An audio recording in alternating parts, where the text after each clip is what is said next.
Lisons Éphésiens chapitre 2, et je veux partager quelque chose de très simple avec vous aujourd'hui. Et parce que c'est si simple, s'il vous plaît, ne manquez pas cela. Vous savez, je suis dans le ministère depuis maintenant 52 ans, presque 53, et j'ai découvert que ce que les gens négligent le plus est ce dont ils ont le plus besoin. Ils cherchent toujours quelque chose de nouveau et pourtant, ce sont les vérités simples et fondamentales qui les libéreraient. Et voici une vérité vraiment simple. C'est un grand passage des Écritures. Je vais me rendre directement au milieu de ce que Paul dit. Et en Éphésiens chapitre 2 verset 8, Paul dit « C'est par la grâce que vous êtes sauvés, par la foi, et cela ne vient pas de vous, mais c'est le don de Dieu. Ce n'est pas par les œuvres afin que personne ne se glorifie. » Et ce que je veux partager avec vous, ce sont des choses vraiment simples. Elle concerne la grâce qui est la part de Dieu, tandis que la foi est notre part. Il s'agit d'un principe vraiment simple, mais beaucoup de gens ne comprennent pas cela. Ils pensent que la foi est quelque chose que nous devons faire pour inciter Dieu à agir, et je vais exposer certaines choses qui, j'espère, ne causeront aucun problème. Tout ce contre quoi je parle aujourd'hui, je l'ai dit à un moment ou à un autre autrefois, donc je ne suis contre personne. Mais nous utilisons parfois ces affirmations comme « la foi fait bouger Dieu ». La foi ne fait pas bouger Dieu. Dieu agit par grâce, et la grâce, par définition, est ce qu'il fait pour nous. C'est ce qu'il est, tout ce qu'il a, et il le fait pour nous, indépendamment de nous, sans tenir compte de nos performances. S'il y a quelque chose que vous devez faire pour obtenir sa grâce, alors ce n'est pas la grâce. Donc, la grâce est quelque chose que Dieu fait indépendamment de nous, avant même que nous existions. Et c'est la part de Dieu. Et la foi ne fait pas bouger Dieu. La foi tend simplement la main et s'approprie ce que Dieu a déjà fourni. Maintenant, pour la plupart d'entre nous, cela vous est passé par-dessus la tête, mais pour moi, il m'a fallu 20 ans pour arriver là où j'en suis aujourd'hui. Je suis lent. Mais c'est puissant. La foi ne force pas Dieu à faire quoi que ce soit. Si vous pensez que c'est le cas, si vous pensez que la foi est quelque chose que vous devez faire pour motiver Dieu à bouger d'une manière ou d'une autre dans votre vie, alors cela peut vous épuiser. C'est ce qui rend la vie chrétienne difficile, c'est quand on a l'impression de devoir faire quelque chose pour que Dieu bouge dans notre vie. Mais la vérité est que Dieu, par grâce, a bougé avant même que vous n'existiez. Et il a déjà pourvu à tout. Dieu a déjà fait tout ce qu'il avait à faire. Jésus est assis à la droite du Père. Il ne guérit pas les gens aujourd'hui. Il ne délivre pas les gens aujourd'hui. Il ne libère pas les gens. Il l'a déjà fait. Il a libéré toute cette puissance à la croix. Et c'est déjà fait. Vous n'avez pas besoin que Dieu fasse quoi que ce soit pour produire ce dont vous avez besoin dans votre vie. Vous savez, laissez-moi juste... pour gagner du temps, je vais simplement me référer à cela, mais vous pouvez vous tourner vers le livre de la Genèse, chapitre 1, et vous verrez que Dieu a créé les cieux et la terre. Il ne nous a pas créés en premier, pas parce que nous étions, vous savez, la dernière chose à laquelle il pensait, nous étions en réalité le centre de toute la création et de tout, mais il nous a créés en dernier parce que ce n'était pas encore prêt pour nous. Quand Adam et Ève ont été créés, ils n'ont pas eu à venir vers Dieu en disant « Dieu, j'ai faim !» Et il n'a pas répondu en disant « Oh, eh bien, je vais te créer quelque chose à manger. » Non, il avait anticipé qu'ils auraient besoin de manger, qu'ils auraient besoin de respirer, et avant même qu'ils ne soient créés, il avait créé tout ce dont ils auraient besoin. Et Dieu a conçu la création de telle sorte que les 7 milliards de personnes que nous sommes aujourd'hui ne manquent de rien. Dieu ne s'est pas dit « Oh, eh bien, je ferais mieux de créer un peu plus d'air, je ferais mieux de créer un peu plus de nourriture. » Dieu a anticipé tout ce qui pourrait arriver sur cette planète.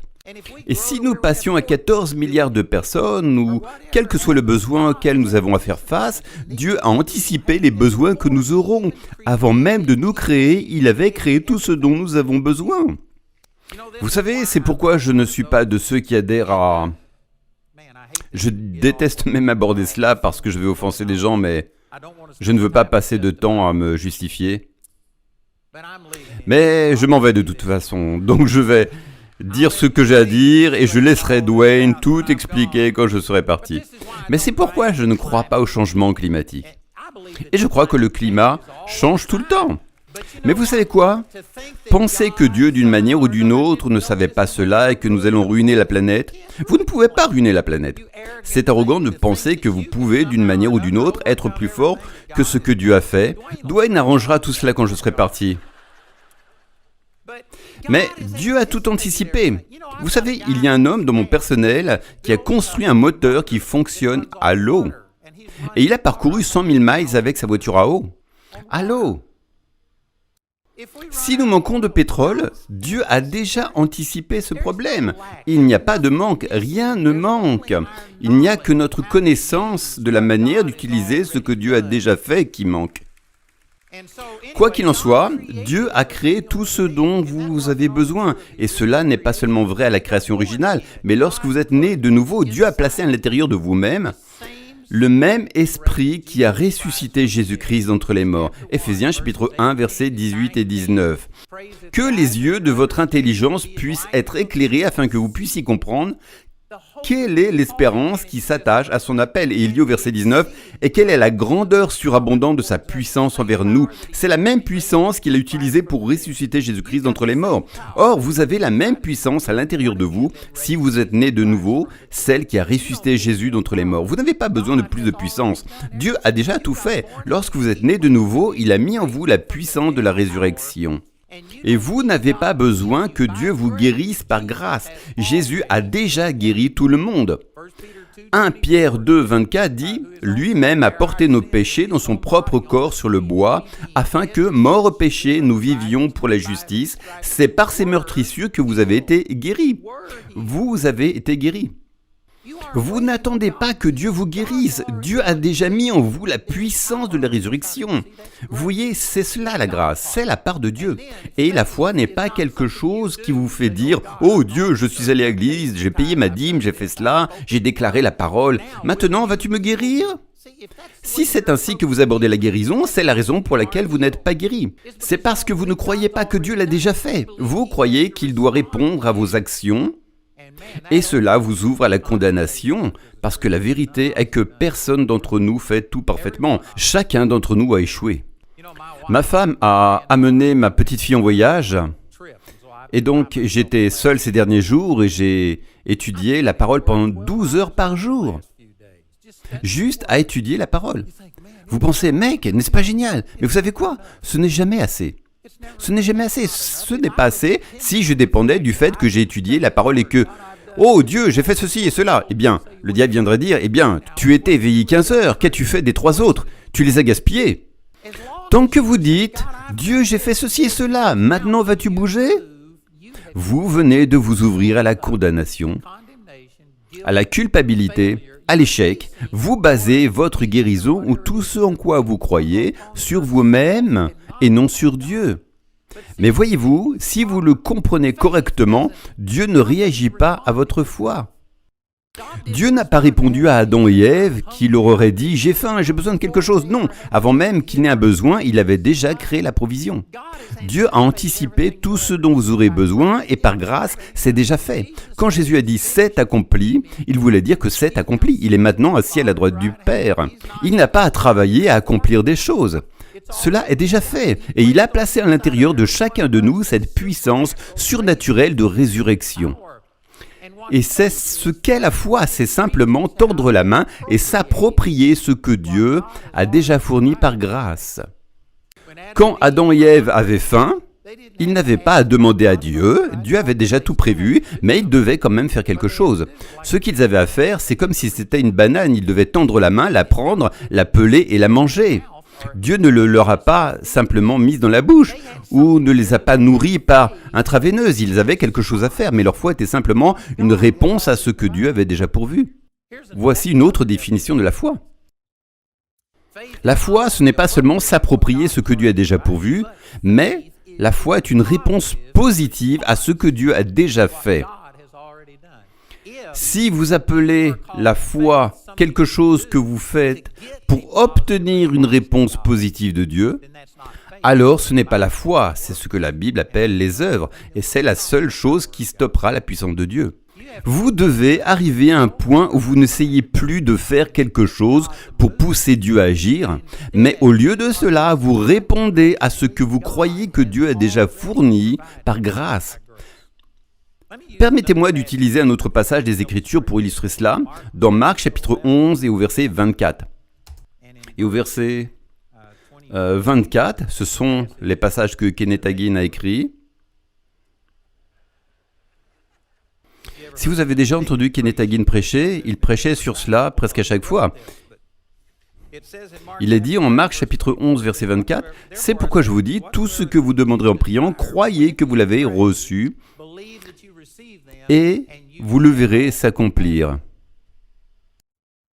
Maintenant, les gens prennent cela, ils prêchent. Alors ce que je vais faire, c'est que je vais confesser la parole, je vais dire, je crois que j'ai cela et Dieu, tu dois bouger. C'est complètement faux. Dieu ne répond pas à votre foi. Vous ne faites pas bouger Dieu en croyant. J'ai connu une femme dans la ville où j'ai grandi, c'était à Arlington, au Texas. Elle a commencé un collège biblique là-bas avec seulement quelques personnes et elle a pris ce verset exact et a revendiqué Kenneth Copeland comme mari. Elle voulait épouser Kenneth Copeland. Alors elle a dit, eh bien, tout ce que je désire quand je prie, je crois que je le reçois, je l'aurai. Elle a donc revendiqué Kenneth Copeland comme son mari et croyait qu'ils allaient se marier. Et la façon dont elle traitait le fait que Kenneth était marié à Gloria Copeland était simplement de la maudire et de lui ordonner de mourir et de s'écarter. Et elle a même eu une cérémonie de mariage où elle portait une robe de mariée et ils se sont mariés en esprit. Bien sûr, Kenneth Copeland n'était pas là, c'était juste elle. Et elle a fait cela, elle revendiquait Kenneth Copeland et ils attendaient juste que Gloria meure pour que Kenneth et cette femme puissent se marier. Maintenant, la plupart d'entre nous, quand vous entendez quelque chose comme ça, vous dites « Oh, ce n'est pas bien ». Pourquoi ? Pourquoi ce n'est pas bien ? Ne dit-il pas que tout ce que vous désirez, il vous le donnera ? N'est-ce pas convoiter le conjoint de quelqu'un d'autre en tout ce que vous désirez ? Pourquoi ne pourriez-vous pas le faire ? La raison pour laquelle vous ne pouvez pas le faire, c'est parce que la foi ne fait pas bouger Dieu. La foi ne s'approprie que ce que la grâce a déjà fourni. Et la grâce n'a pas prévu l'adultère et le meurtre comme faisant partie de l'expiation de Jésus. Et vous ne pouvez pas le faire agir pour satisfaire vos besoins. Voilà la réponse à cela. Mais voyez-vous, il y a beaucoup de chrétiens qui essaient d'utiliser la foi honnêtement et disent à Dieu, je vais faire cela, et je vais confesser la parole, et je vais aller à l'église, et je vis dans la sainteté. Maintenant, tu dois bouger. Dieu n'a pas à faire quoi que ce soit. Dieu, par grâce, a déjà fait tout ce qu'il avait à faire. Et ce verset que j'ai déjà cité, 1 Pierre 2,24, « Par ses meurtrissures, vous avez été guéris », cela n'arrivera pas. Jésus vous a guéri il y a 2000 ans et a mis cette puissance de résurrection à l'intérieur de vous. Maintenant, allez-vous tendre la main et vous approprier ce que Dieu a déjà fait ?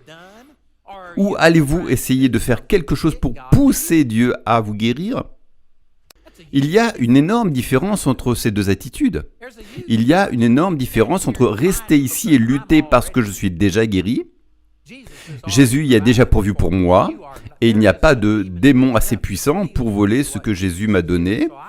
Alors je confesserai la parole, je resterai debout et je résisterai, non pas pour pousser Dieu à agir, mais parce que je crois qu'il l'a déjà fait et je refuse de laisser aller ce que Jésus a déjà acquis pour moi. Certaines personnes ne voient pas la différence, mais il y a une énorme distinction. Dans l'un, vous vous reposez sur ce à quoi Jésus a déjà pourvu, et dans l'autre, vous travaillez, le fardeau repose entièrement sur vos épaules pour faire bouger Dieu. C'est le type de raisonnement qui se trouve derrière ce que l'on appelle la prière d'intercession, et encore une fois, il y a un usage approprié de ces choses. Mais beaucoup de ce qui est appelé la prière d'intercession est une tentative de faire bouger Dieu, au lieu de croire ce qu'il a déjà fait. Il y a des intercesseurs qui essaient de faire descendre l'Esprit de Dieu et qui prient « Oh Dieu, s'il te plaît, bouge et sauve cette personne et fais ceci. » N'essayez pas de faire bouger Dieu. C'est difficile. Vous savez, quand j'ai commencé dans le Seigneur, tout ce contre quoi je parle aujourd'hui, je l'ai fait. J'ai été élevé dans la religion et j'ai commencé des réunions de prière toute la nuit pour faire bouger Dieu. Nous jeûnions, prions, faisions toutes ces choses. Et une fois, je me suis entendu dire cela de ma bouche. Je dirigeais une réunion de prière toute la nuit. Nous marchions et prions et je frappais mon poing contre le mur en priant « Oh Dieu, bouge !» Et j'ai dit « Si tu aimais les gens à Arlington, au Texas, à moitié autant que moi, ils seraient sauvés. » Et quand je dis cela, j'ai pensé « Oh là, quelque chose ne va pas chez moi. » J'attribue plus de bonté à moi-même qu'à Dieu. Mais c'est fondamentalement ce que la religion fait. « Oh Dieu, sauve cette personne. Si je ne priais pas pour eux, tu ne ferais rien pour eux. » Et j'ai même vu des gens venir me dire « Pourquoi Dieu n'a-t-il pas sauvé cette personne? Je prie depuis 20 ans, je fais ceci et cela, et pourquoi Dieu ne les a-t-il pas sauvés ?» Et vous pensez que Dieu répond d'une manière ou d'une autre à votre prière et sauve les gens à cause de ce que vous avez fait. C'est complètement faux. Jésus a déjà tout fait pour sauver chaque personne sur cette planète. Vous n'avez pas à le motiver. Il aime les gens pour lesquels vous priez plus que vous ne les aimez. Vous n'avez pas besoin de motiver Dieu en l'implorant « Oh Dieu, touche cette personne !»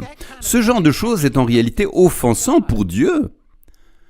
Parce que vous vous attribuez tout le crédit. Si ce n'était pas pour nous, grand intercesseur, toute cette nation irait tout droit en enfer. Nous sommes ceux qui se tiennent sur la brèche. Nous sommes ceux qui font tout arriver. Ce n'est pas vrai. Mais est-ce que cela signifie que vous ne faites rien et que tout dépend de Dieu? Non. Vous savez, là où je vis, il y a un chemin de terre avec un fossé de drainage des deux côtés. Et si vous commencez à glisser dans un fossé que vous vous corrigez pour finalement tomber dans l'autre fossé, un fossé n'est pas meilleur que l'autre, amen. Si vous voulez arriver à votre destination, vous devez rester entre les deux tout le long du chemin.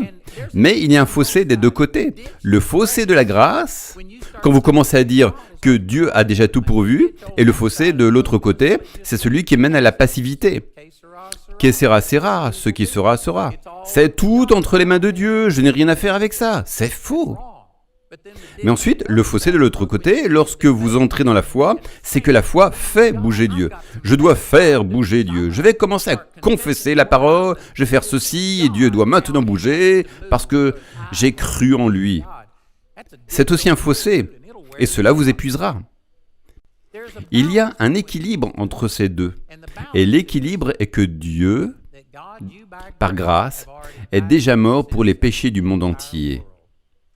Il est dit en 1 Jean chapitre 2 verset 2, « Il est lui-même victime expiatoire pour nos péchés, non seulement pour les nôtres, mais aussi pour ceux du monde entier. » Jésus a déjà payé pour les péchés du monde entier. Il est mort pour les péchés du monde entier. Maintenant, ils ne sont pas nécessairement sauvés car ils doivent acquérir ce salut par la foi et la grâce. Dieu a fait sa part, mais maintenant, par la foi, vous devez répondre à ce que Dieu a déjà fait. Et donc, jusqu'à ce qu'une personne réponde par la foi, elle n'est pas sauvée, mais le paiement a déjà été fait. Et c'est pourquoi il est si facile pour les gens de naître de nouveau. Car nous présentons le salut comme étant déjà accompli. Jésus est mort pour vous il y a 2000 ans, avant même votre naissance, avant même que vous ne péchiez. Il vous a déjà pardonné vos péchés avant que vous n'en commettiez un seul. Comment pouvez-vous douter qu'il vous pardonnerait s'il vous a déjà pardonné ? Et donc, vous annoncez simplement aux gens la bonne nouvelle et tout ce qu'ils ont à faire, c'est Romains chapitre 12, verset 9, de confesser de leur bouche le Seigneur Jésus et croire dans leur cœur que Dieu l'a ressuscité des morts et ils seront sauvés.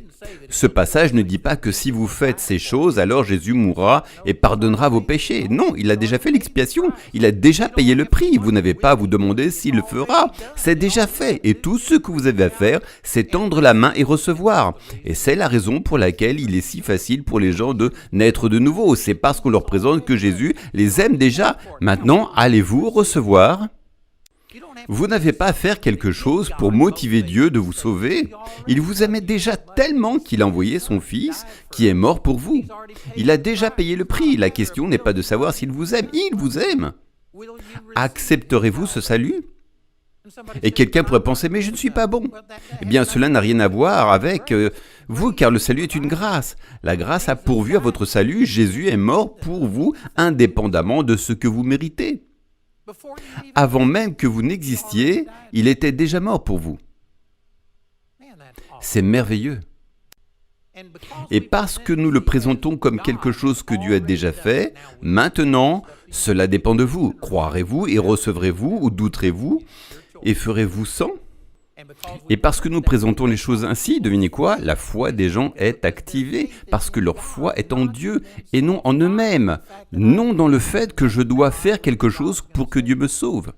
Dès que vous commencez à baser le mouvement de Dieu sur ce que vous avez fait, vous venez de perdre.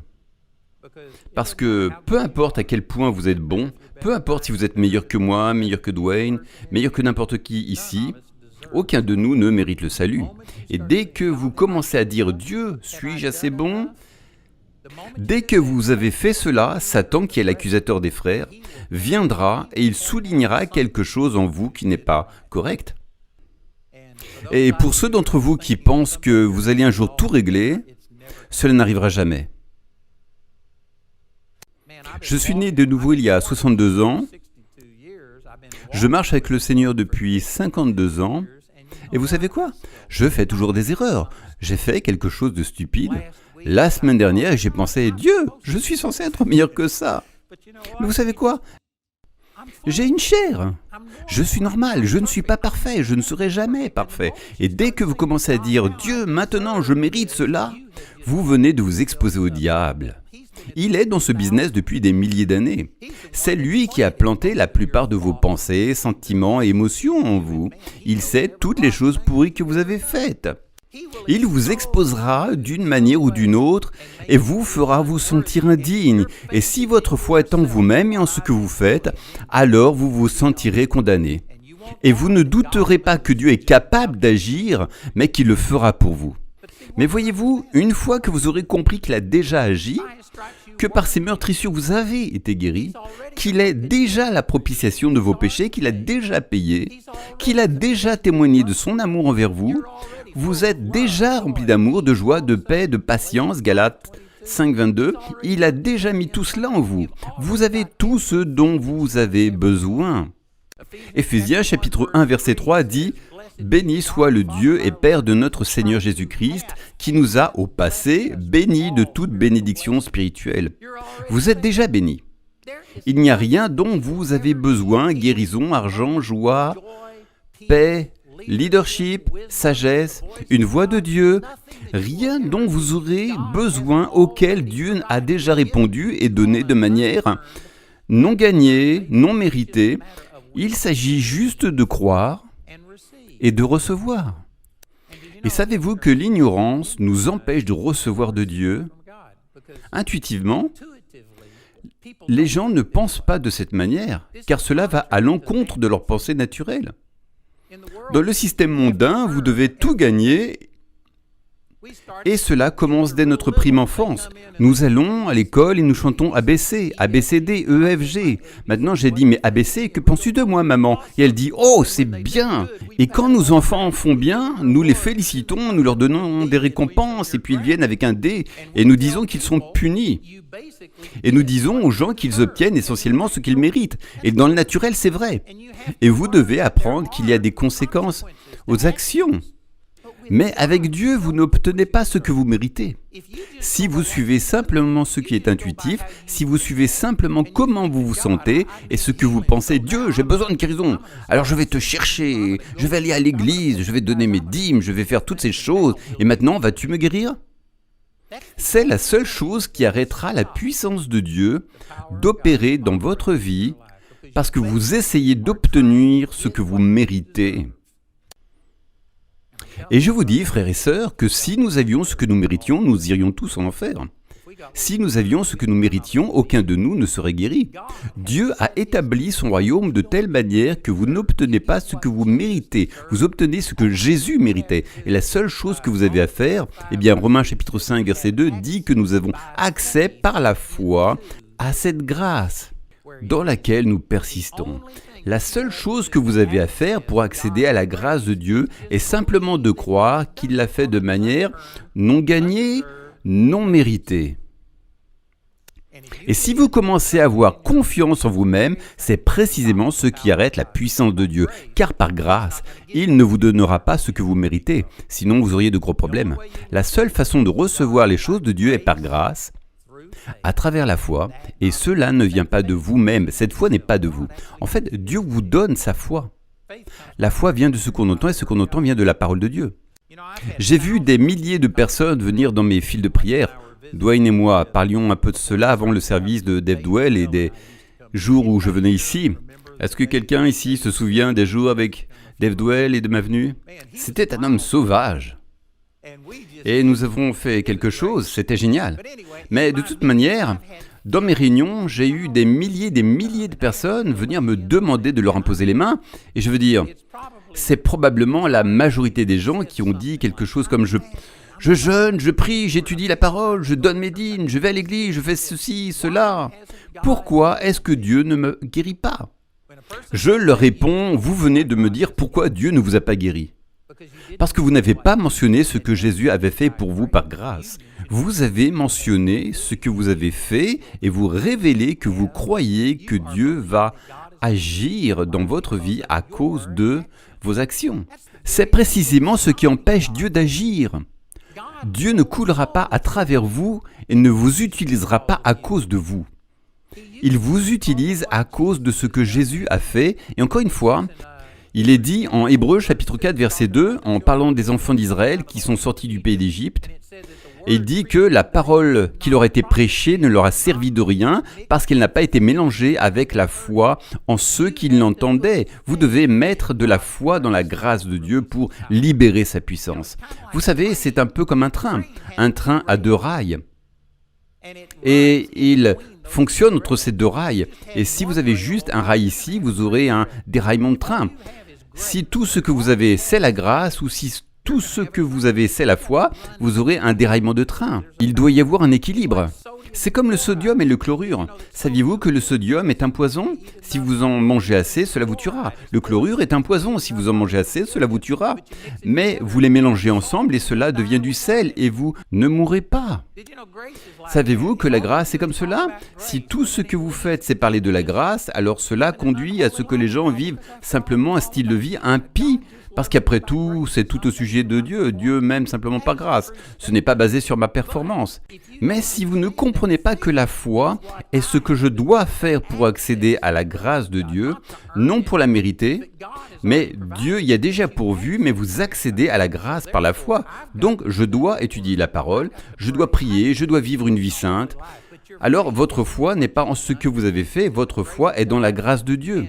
Et la foi, toutes ces choses que vous faites, c'est simplement pour maintenir votre cœur droit envers Dieu, non pas pour maintenir le cœur de Dieu droit envers vous. Vivre dans la sainteté ne fait pas en sorte que Dieu vous aime davantage. Vivre de manière impie ne fera pas Dieu vous aimer moins. Dieu vous aime parce qu'il est amour et non parce que vous êtes aimable. Dieu vous aime. Un point, c'est tout. Il n'y a aucune différence.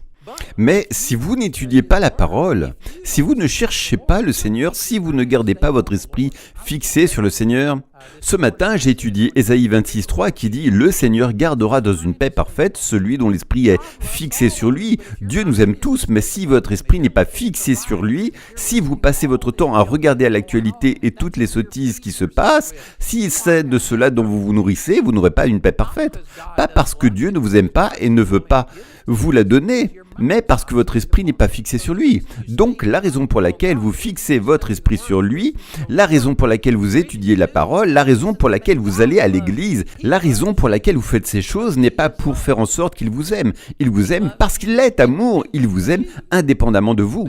Mais vous ne réaliserez pas qu'il vous aime si vous ne gardez pas votre attention fixée sur lui, si vous n'étudiez pas la parole, si vous ne venez pas à l'église, si vous ne fréquentez pas d'autres croyants. Vous faites toutes ces choses pour changer votre cœur envers Dieu, pas pour changer le sien envers vous. Dieu vous aime. Et c'est tout. Point final. Il vous aime simplement. Point final. Savez-vous que vous avez besoin de venir à l'église pour entendre des messages comme celui-ci? Et encore une fois, je suis tellement ravi de voir Dwayne et tout le personnel ici. Cela doit faire 30 ans qu'ils font toujours la même chose. Cela me fait énormément de bien. J'ai assez d'expérience pour avoir vu beaucoup de gens s'éloigner, faire quelque chose d'autre, mais eux, ils prêchent toujours l'évangile. C'est un endroit formidable où venir. Vous devez venir pour être édifié. Si vous ne venez pas à l'église, vous êtes un idiot. Et bien sûr, je prêche à toutes les personnes qui viennent à l'église. Mais savez-vous quoi? Si vous ne venez pas à l'église, cela n'affecte pas l'amour de Dieu pour vous. Dieu ne vous aime pas moins si vous ne venez pas. Il vous aime tout autant. Mais si vous ne venez pas à l'église, pour ceux qui regardent à la télévision, je sais qu'il y a plusieurs raisons pour lesquelles vous ne venez pas, mais je dis que nous avons besoin de communion fraternelle. La Bible dit que nous devons nous rassembler et nous exhorter mutuellement chaque jour, de peur que nos cœurs ne deviennent endurcis par la tromperie du péché. Pas pour que le cœur de Dieu ne s'endurcisse pas. Dieu vous aime tout autant si vous ne venez jamais à l'église, mais si vous ne venez pas, vous vous ferez du mal. Vous ne construirez pas de relation. C'est pour votre bien. Si vous ne venez pas à l'église, vous êtes idiot, mais ce que je veux dire, c'est que Dieu vous aime, idiot. Dieu vous aime, mais vous ne l'aimerez pas de la même manière si vous ne venez pas à l'église. Dieu vous aime de la même manière, mais étudier la parole, c'est la lettre d'amour de Dieu pour vous. Et cela ouvre simplement votre cœur à la bonté de Dieu. C'est pourquoi vous étudiez la parole, pas pour dire « Dieu, j'ai passé 12 heures dans la parole, maintenant tu me dois quelque chose ». J'obtiens une étoile pour chaque heure passée dans la parole et je convertis tant d'étoiles et cela équivaut à une réponse à la prière. Les gens n'utiliseraient peut-être pas ce langage, mais c'est la logique selon laquelle ils pensent. Dieu, parce que j'ai fait ces bonnes actions, tu dois agir dans ma vie maintenant. Cela arrêtera la puissance de Dieu parce que vous basez son action dans votre vie sur vous. Vous pensez que la foi est ce qui fait bouger Dieu. Dieu bouge par la grâce. Avant même que vous ne soyez né, que vous ayez fait quelque chose, il avait déjà agi par grâce. Il a déjà pourvu à votre rédemption et à votre pardon. Et la loi ne fait pas bouger Dieu. Il est mort pour vous indépendamment de vous, qui vous êtes, avant que vous ne soyez né, avant même que vous ayez péché. Il a déjà manifesté son amour envers vous. Et maintenant, la foi consiste à dire simplement « Merci Père. Merci d'avoir pourvu au salut. Je crois que je vais le prendre, je confesse que Jésus est mon Seigneur et je reçois ce salut. » Et c'est la même chose avec tout le reste. Colossiens chapitre 2 verset 6 dit « Ainsi comme vous avez reçu le Christ Jésus, le Seigneur, marchez avec lui. » Comment es-tu sauvé? En tendant simplement la main et en acceptant ce que Jésus a déjà fait pour toi. Comment es-tu guéri? En tendant la main et en acceptant ce que Jésus a déjà fait. Pas en obligeant Dieu à faire quelque chose de nouveau.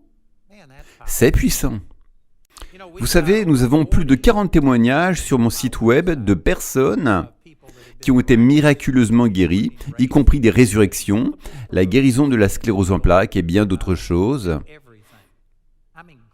Je veux dire de grands témoignages. Et j'en ai approuvé un vendredi soir, un tout nouveau témoignage au sujet d'un enfant qui ne pouvait pas manger. Il faisait des réactions allergiques au gluten et à plein d'autres choses.